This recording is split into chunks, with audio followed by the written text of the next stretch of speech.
어느 날 집 근처에 공원에 갔더니 큰 나무에 그 이름들이 새겨져 있었습니다. 저는 한국에 있을 때 관광지에 가면 그렇게 바위나 건물이나 심지어 이름 새겨놓는 사람들 심리를 알다가도 모르겠어요. 저는 미국에 오면 없을 줄 알았더니 여기도 꽤 많아요. 그래서 제가 지난번에 본 그 이름 중에는 John and Stephanie 이렇게 해가지고 이름 딱 있고 가운데 하트가 이렇게 그려져 있더라고요. 그래서 또 궁금했어요. 쟤네 둘이 지금 같이 살고 있을까? 뭐 이런 생각도 들고 엉뚱하게. 뭘까요? 그 심리가? 영역 표시인가요? 어떻게 해서라도 이름 남기고 싶은 것이 사람들의 심리인가 봐요. 호랑이는 죽어서 가족을 남기고 사람은 이름을 남긴다는 말 참 좋은 말인데, 그런데 더 중요한 것은요, 그 이름을 어떤 방식으로 남길 건가 하는 거죠. 사실. 그렇죠. 어떤 기억으로 남길 것인가가 더 중요하죠.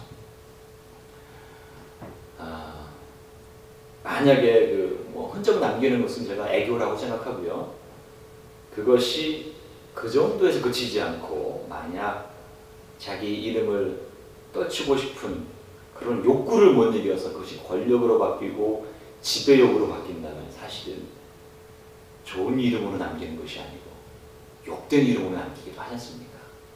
그래서 실은 이름을 남기는 것 자체보다 어떤 이름으로 기억되는가가 더 중요하다는 생각을 하게 되었습니다. 모든 사람들이요, 그 비전과 욕망 사이에서 줄타기를 한다고 저는 생각합니다. 적당히 긴장하는 건 괜찮습니다. 그런데 목적과 동기와 업적과 욕심이 이게 분간 없이 잘 섞이고 무엇이 진정한 가치인지 모르고 비전과 욕심을 좀 구분해야 되는데 구분하지 못하고 이럴 경우에는 사실은 좀 곤란해지죠. 그래서 그 명예욕과 잘 되고 싶은 욕망과 이런 것들을 어떻게 우리가 선용할 수 있을까 하는 고민을 저희는 해야 된다고 생각합니다. 그리고 오늘의 말씀은 그 갈등에 대한 어쩌면 모험 답안을 우리에게 제시하고 있다고 믿습니다. 오늘 말씀 마가복음 10장은 주님께서 예루살렘으로 올라가는 길에 있었던 사건을 담고 있습니다. 마가복음 11장부터 예루살렘 입성이 시작되죠. 그러니까 이 마가복음 10장은 장차 주님께서 십자가를 질 것을 각오하고 걸어가는 그 비장함 가운데 나온 이야기입니다. 진지하고 숙연하고 그 마음속 깊은 슬픔을 담고 가는 스승의 그 상태를 아는지 모르는지, 제자들도 여기 보면 저희가 놀라고 쫓는 자들은 두려워하더라 하는 거로 봐서 뭔가 다른 분위기를 가지고 갔을 것입니다.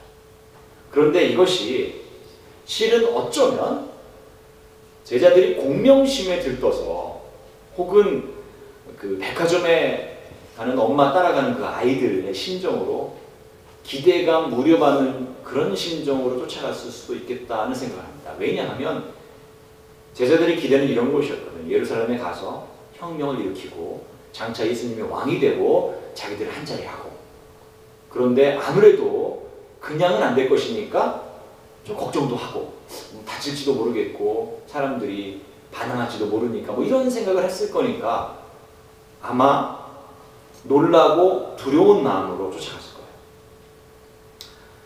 그러다가 노중에서 지난주에 제가 설교했죠. 젊은 관원을 만났습니다. 젊은 관원 만났더니 어떤 제자들에게 확신이 들었냐면 역시 예수님은 재물을 버리고 쫓아야 돼. 그럼 욕심을 가지면 안 돼. 그것까지는 알았어요. 근데 하나는 알고 둘은 몰랐습니다. 명예욕은 괜찮을 거라고 생각했던 모양입니다.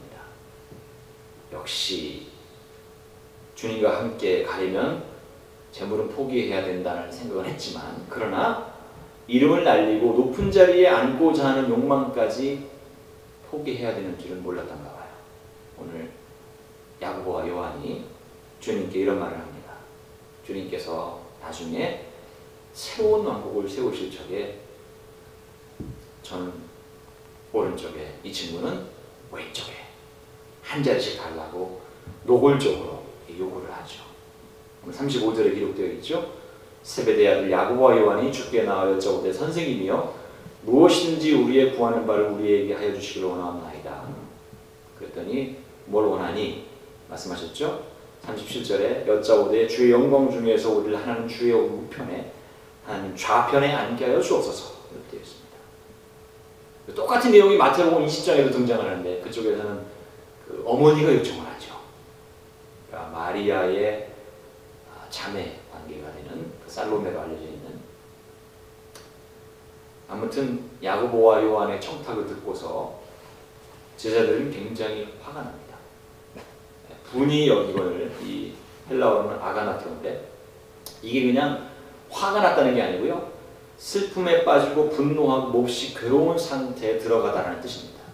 그러니까 소위 편한 말로 하면 열받은 거예요. 그래서 도저히 참을 수가 없는 지경에 이르렀다는 거예요. 생각해 보십시오. 야고보와 요한이 오른쪽 왼쪽이면 다른 제자들은 넘버 1, 넘버 2 정해졌고 다른 제자들은 뭡니까? 아무리 잘해봐야 넘버 4죠. 왜냐면 베드로가 있으니까. 그러면 사실 자기들도 뭐 못한 게 없는 것 같은데 게다가 아마 이런 심리도 있었을 것입니다. 야고보와 요한이 예수님과 친척 사이니까 예수님이 편애하는지도 몰라라는 어떤 시기, 질투, 열등감 이런 것들이 있었을지도 몰라요. 아무튼 야고보와 요한과 다른 제자들이 다 수준이 비슷합니다. 내가 어떻게든 인정 좀 받아야 되겠는데 도저히 용납이 안 되는 거죠. 넘버 1, 넘버 2 한다니까. 예수님께서 말씀하십니다. 예수께서 가라사대 너희 구하는 것을 너희가 알지 못하는도다. 너희가 나의 마시는 잔을 마시며 나의 받는 세례를 받을 수 있느냐? 38절에 물어보셨죠. 제자들의 반응은 그 뒤고, 여러분 나의 마시는 잔을 마신다는 뜻은 우리식으로 말하면 죄인에게 사약을 내려서 그 사약을 먹는다라고 생각하시면 아주 이해가 쉽습니다. 세례도 마찬가지죠. 세례 물속에 들어가는 것은 바로 죽는다는 거거든요. 죽고 다시 살아나는 것. 그러니까 죄인들을 구원하기 위해서 내가 죽을 건데 같이 죽을 수 있느냐 이런 질문이에요. 근데 그렇게 할 수 있느냐 그랬더니 뭐라고 그래요? 주님의 잔과 세례에 참여할 수 있습니다. 자신 있습니다. 이렇게 말하는 거예요. 여기까지도 예수님이 어떤 분인지는 몰라요. 제자들은. 그러니까 왕이 될 때 어려움이 있을 거 아니에요. 개국공신이 되려면 그냥 되는 게 아니지 않습니까? 그러니까 개국하고 나라를 세워갈 때 나라가 용생해지기 위해서 또한 새롭게 세우기 위해서는 고생과 노력이 필요하다. 그거 주님 전 참을 수 있습니다. 보상만 해주신다면. 그거죠. 그랬더니 43절에 이렇게 말씀하셨죠. 누구든지 크고자 하는 자는 너희를 섬기는 자가 되고 너희 중에 누구든지 으뜸이 되고자 하는 자는 모든 사람의 뭐가 된다고요? 종이 되어야 하리라. 이 종이라는 것은 노예가 아닙니다. 자기가 좋아서 자의에 의해서 기꺼이 섬기는 사람이 된다는 뜻입니다. 그리고 45절에 이렇게 말씀합니다. 인자에 온 것은 섬김을 받으려 함이 아니라 도리어 섬기려 하고 자기 목숨을 많은 사람의 대속물로 주려 합니다. 제자들이 기대와는 전혀 다르게 난 죽으러 간다. 같이 죽을 수 있겠느냐? 난 도전적인 질문, 그 답안을 우리에게 내려주고 있습니다. 여러분, 이 말씀이 저희에게 상당히 어렵게 다가올 수 있습니다. 왜냐하면 세상 모든 사람들이, 모든 사람은 아니죠. 거의 모든 사람들이 높아지고 싶어하고 명예욕에 사로잡혀서 살아가기 때문입니다. 그리고 그런 상태에 있으면서도 그런 상태에 있는지도 모르는 사람도 실은 세상에 허다합니다.